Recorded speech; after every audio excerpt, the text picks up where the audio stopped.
looking at the front pages of the papers. This is the part where you get to share your thoughts by calling the numbers on your TV screen. Joining us this morning, wearing all black. I don't know who is mourning. It's the public affairs analyst, Dotun Ojon. Good morning. Why are you wearing all black? All black? My former bestie, you must always cast me. This bestie should cannot end. From zebra crossing to what have you, to all black. You must have something to say. Good morning. It's a pleasure I've been feeling extremely cold since yesterday because of the weather yesterday and all of that. Oh, so sorry. I can't sleep without the AC on. That also complicated the matter and all of that. No wonder you are this fresh. Exactly. Which man problem? Which man problem? It's because of him they sang that song. It's so cold outside. All right, let's get into the papers this morning. And looking at our first paper this morning, the Daily Times newspaper. On front page of the Daily Times, FIRS transmutes to NRS as Tinubu ascends 4 tax reform bills. NDLEA makes 66,000 arrests as Tinubu declares drug war. Insecurity, Senate plans regional meetings with stakeholders. VP Shetima in Ethiopia for Green Legacy launch economic tours. Senate threatens NNPCL boss Ojulari with warrant of arrest. Yahya Bello's trial. Court rejects EFCC request to cross-examine own witness. Lawmakers urge federal government to declare Islamic New Year public holiday. So we're adding to the already plenty public holidays that we have. Well, Nigerian civil servants are not complaining. Maybe the employers, even the employees in the private organizations are not complaining. It's the employers. One day less to work. Exactly. But let's talk about this FIRS transmitting to NRS as Tinubu assents to 4 tax reform bills. We've seen the tax reform bills that have been a bone of contention, especially from the northern leaders. But let's get your thoughts on this. Okay, it's one of the most beautiful things that's happening in the government, and particularly it's a decision that can only be made by a southern president. And of course, that test of our mindset as a people, politically and even as a nation. Nigeria is one of the most complex nations to govern. You talk about the extremism that is involved in our religious involvement. You talk about our extreme affinity to our cultural, tribal and all of that. So it becomes extremely very difficult to govern. Having said that, for example, December was very dirty in Lagos, and several billions of naira came through to the government through the dirty December. Unfortunately, so many people, so many states who didn't get dirty, we shared the money. I was somewhere in the north. I want to mention it. The state police people came to bust the program I went to attend because of the suspicion that there was going to be alcohol in the party. And at the end of the day, nobody cares whether the money of alcohol gets into their pocket. So these are conversations that are very, very important to have. But an interesting juggling act. Yes. So now with the reforms that we have now, at least if you generate 50% of the value-added tax will stay in your state. So if I'm dirtying my December, you will get the money for the benefit, not to another person that didn't dirty his own state. So, but most importantly, beyond all of the jokes about dirty December, is also the fact that the exemption that is given to small businesses. I have said it repeatedly that we have this idea in Nigeria that we have to rely on big organizations to build our economy. There's no place in the books where people rely on big organizations to build their economy. SMEs are the ones that take poverty away from your land. And the highest employers of labor. Of course, because if you see this person taking 50 here, this person is taking 100 here, and all of that. And the only thing you can do for them as a government is to lessen their burden. They are already burdened with the reality of the fact that they have to power their generator themselves, they have to move their staff to the office. So the only thing the government can do is to actually subsidize their living by letting go of some certain letting go of some. Now, it brings me to the issue of local governments, because if you drive around Lagos, you just see people standing idly by the road, catching dispatch riders. You have local governments going up all around, taking one sort of levy from shop owners or the other. is this new tax regime going to regulate all of that? No. Or are they still going to be victims to the sharks? All right, before you take that thought, let's hear from Mohammed calling from Port Harcourt. Hello, Mohammed. Good morning. Please go ahead.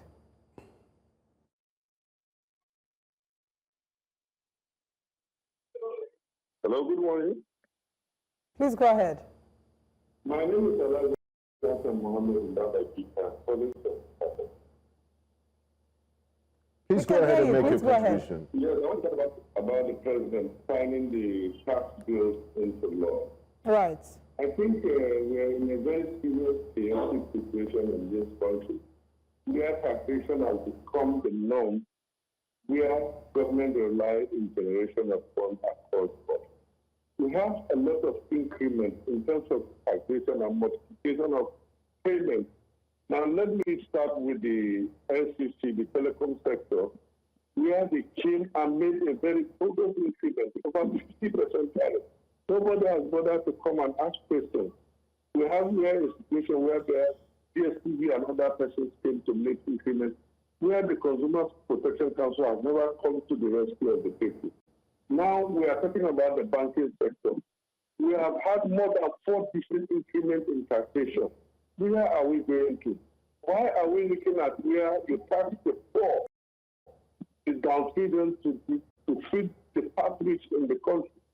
We have many areas to make money in this country as a people.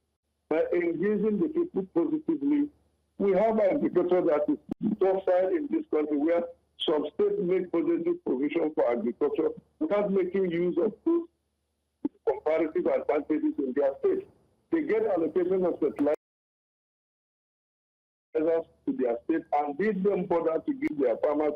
They send it across water systems. So I think we are not saying the government are not trying. But if you look at the consequences of this action, it's exactly what the removal of subsidy led us into, where we can no longer afford to buy the basic needs to our families and ourselves.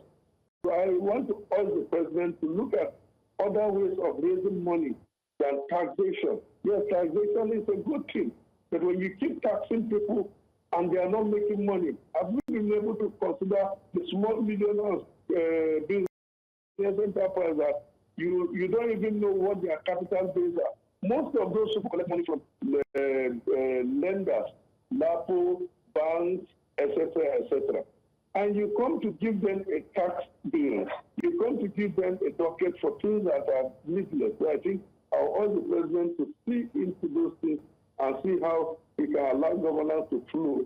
Then if we have stability, then he can now come in with his tax policy. But if he continues with this, the economy will go down more and more. Thank you very much. Thank you very much for your contribution. All right, let's have your response. Yes, so I love the conversation, but a few corrections there. One of the things that these reforms is actually looking at is the fact that some certain kind of people will not have to pay tax.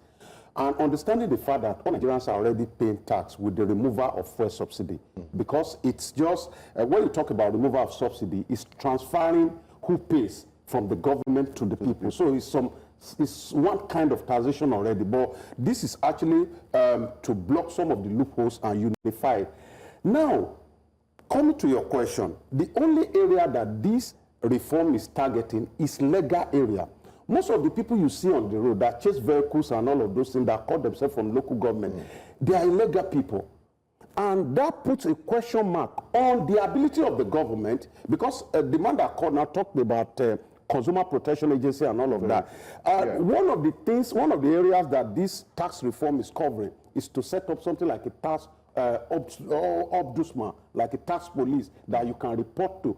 But when you look at the agencies of government that people report to, that their ineffectiveness, then you put a question mark on it. For example, I was driving one day, and people from, I think, Yaba area, the local government people came and they were asking some funny questions. So I led them into the vehicle. They said they were taking me to the local government, only for them to drive me under the tree. I said, is this the local government you are taking me to? I had to quickly call the police around to come around. So most of the people you see, government must deliberately take them out of the road. Most importantly, we must now redefine, because the essence of this period, the period they gave before execution, is for us to have vital conversation. We will now have to discuss what makes a levy and what makes taxation. Because you cannot say you are unifying tax now, and I'm driving on the road and I'm seeing NURTW collecting money. Is that some kind of levy, or is under the taxation that we talk about? These are the conversations that the government will still need to have with the people. Yeah. Okay, let's go to another paper now and look at the Daily Independent. Hopefully we can touch all three before the end of today's show.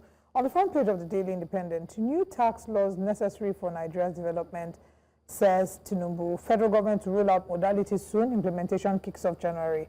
INEC schedules by-elections in 12 states for August 16th.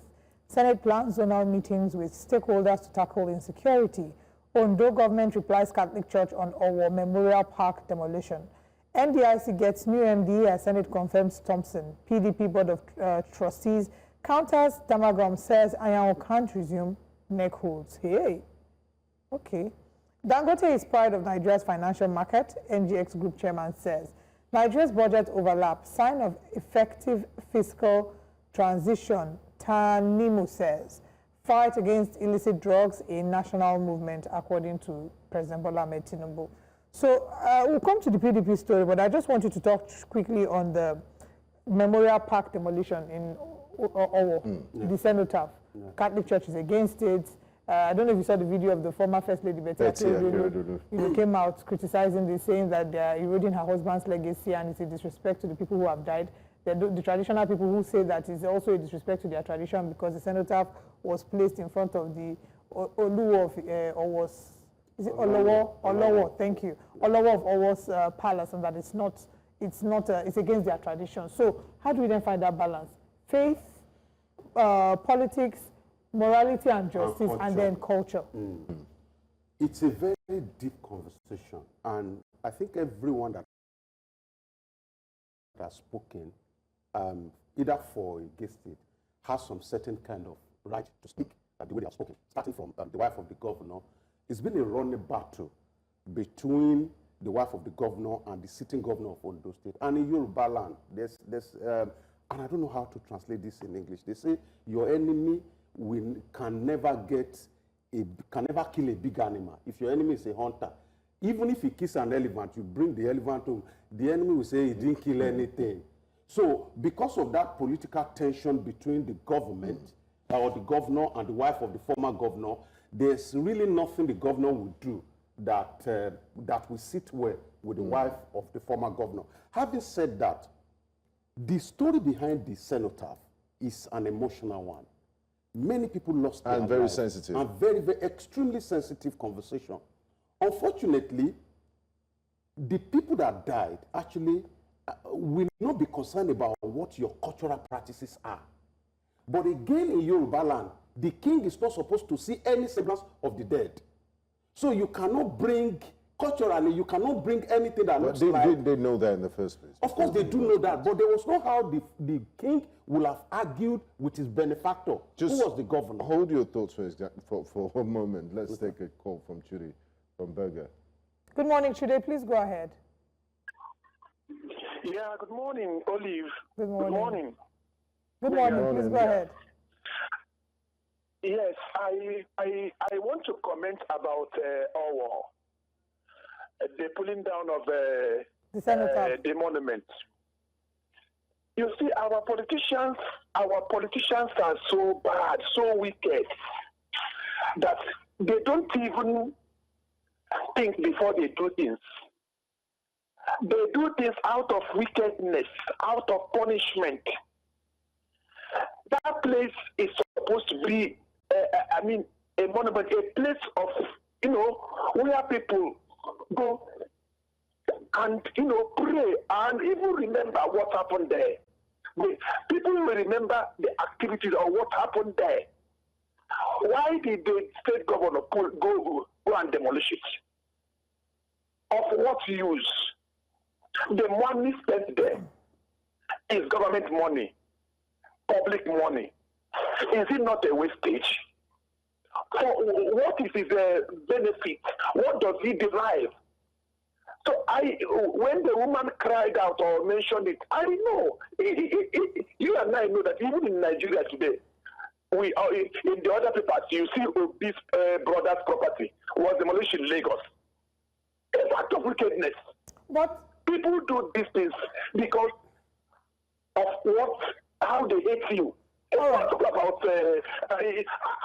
All right, Chidi, I have to interject at this point because we're trying to work within a limited time, but I think we get the point you're trying to make. Thank you so much for calling. I want to just highlight something that he said, because in response to this, the government of Ondo State, the governor had talked about how it's a land ownership issue, that the land originally belonged to the Olowo of Owo.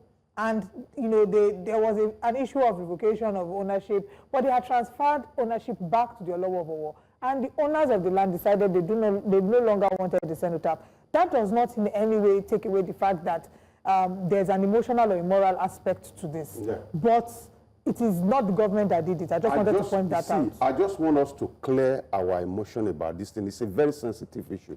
But the Ondo State government has not done any wrong in all of this. What happened is that the sitting Olowo now, the former governor of Ondo State, is his greatest benefactor. He made him a permanent secretary in the ministry. And from there, he moved to install him as the king of Owo. So when the governor, and our former governor was an extremely stubborn guy, when the former governor pointed I was going to use that place, there was nothing they could say. There was nothing they could really say because they were looking at him. And don't forget that the former governor is also from Owo.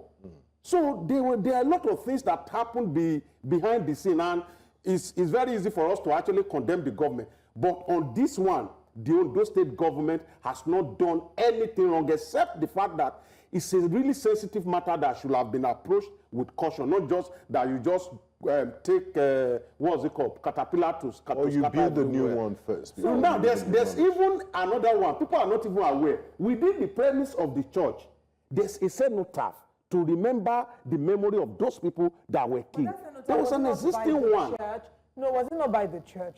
So, again, I agree with you that we should take away emotion and sentiment. There are many things. First of all, to highlight, I need to look for that release, that press release, where the government said that they're not the one that demolished it.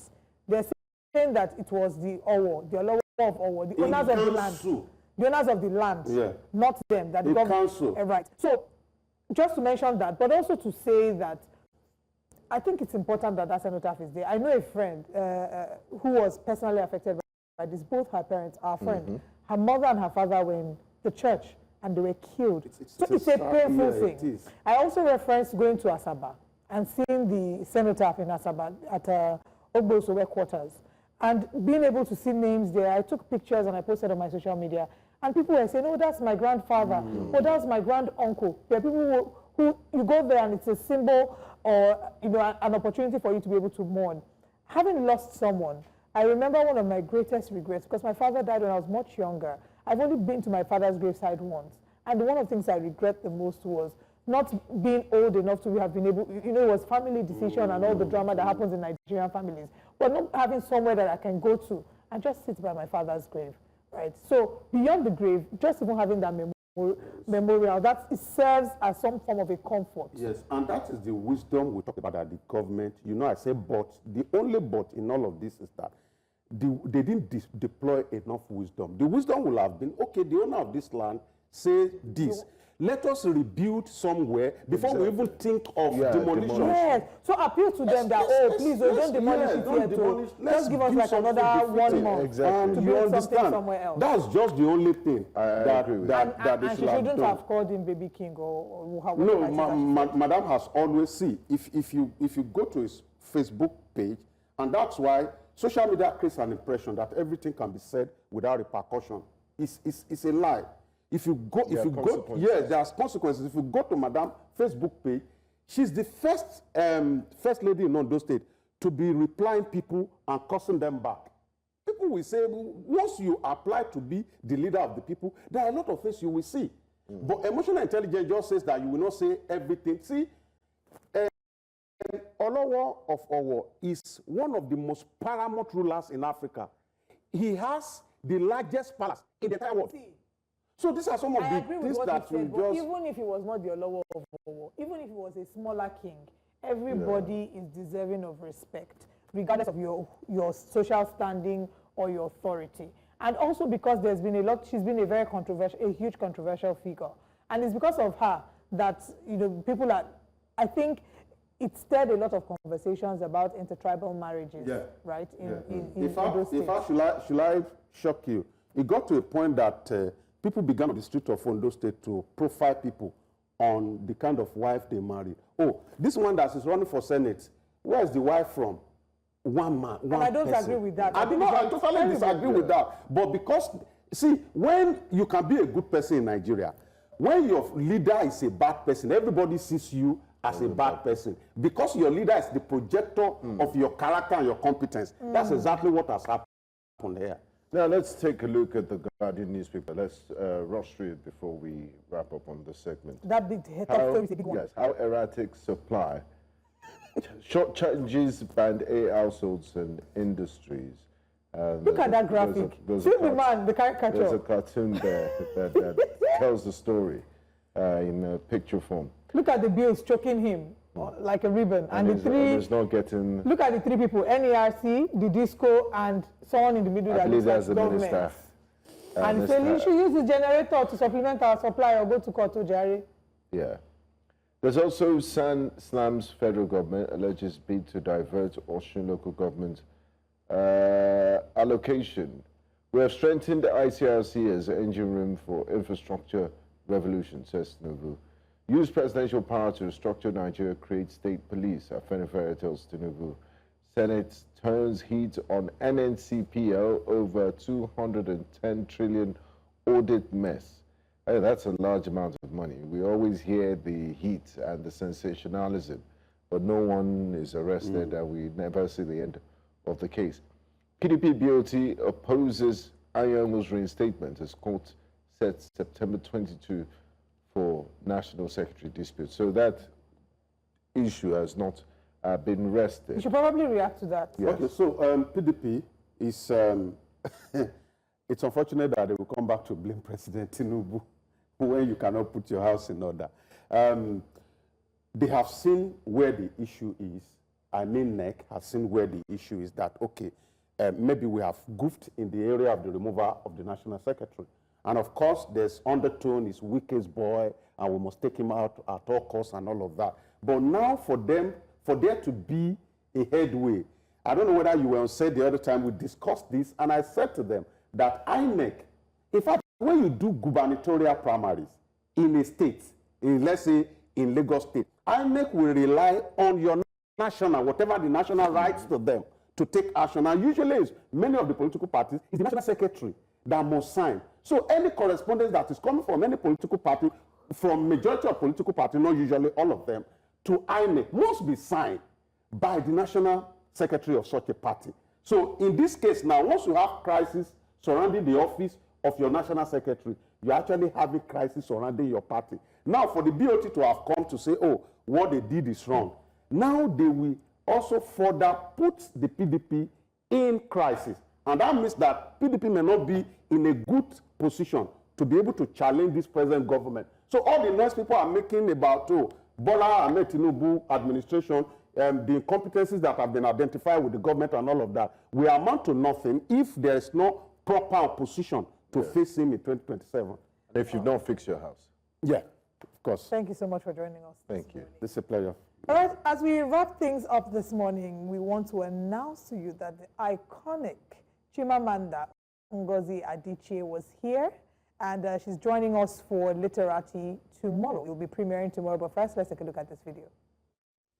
In thinking about feminism, right, and obviously for me it's about women because that's the problem. It's women who've been excluded, and so if we want to solve the problem, women have to be at the center of things. But men also matter. My parents leave us, and just in the most really devastating way, and everything really just shifted for me. I changed, and I think navigating grief as I did and changing also made me think of literature in a different way. And someone asked me a question, and I said, I don't know. And afterwards, he said to me, how can you say you don't know? even if you don't know, just say something. And I was so struck by that. And I said to him, but I don't know. And you know, we need to learn, because I think in some ways it is in fact a strength. If you acknowledge that you don't know something, then perhaps you will learn it. Why did you have to come for Nigerian women and how we dress and look now? Somebody cannot write novel again.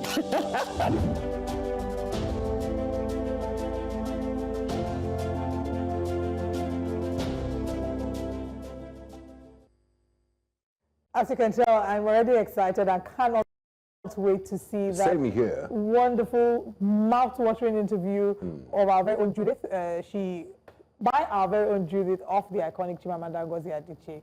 She's, of course, just had her latest book, and she's been doing promotions for her book.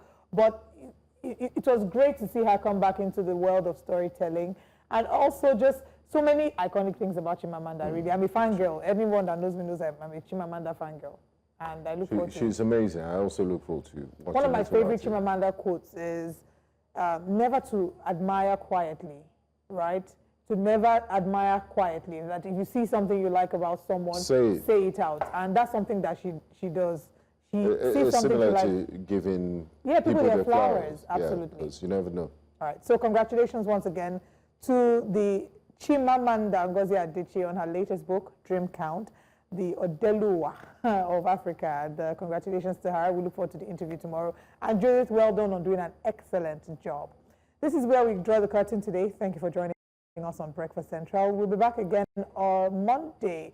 But remember that there's Breakfast Extra tomorrow morning. And on the 28th of this month, that is, of course, at 4 p.m., NC Literati premieres with the interview of Chimamanda Ngozi Adichie. Until we come your way again, I am Olive Emodi. And I am Benga Borough. See you next week. Bye-bye. Have a fantastic week. And this is Dotun Ojon. And that is you. Give me my flowers, at least. You are an excellent man. Take your flowers. All right. Bye-bye.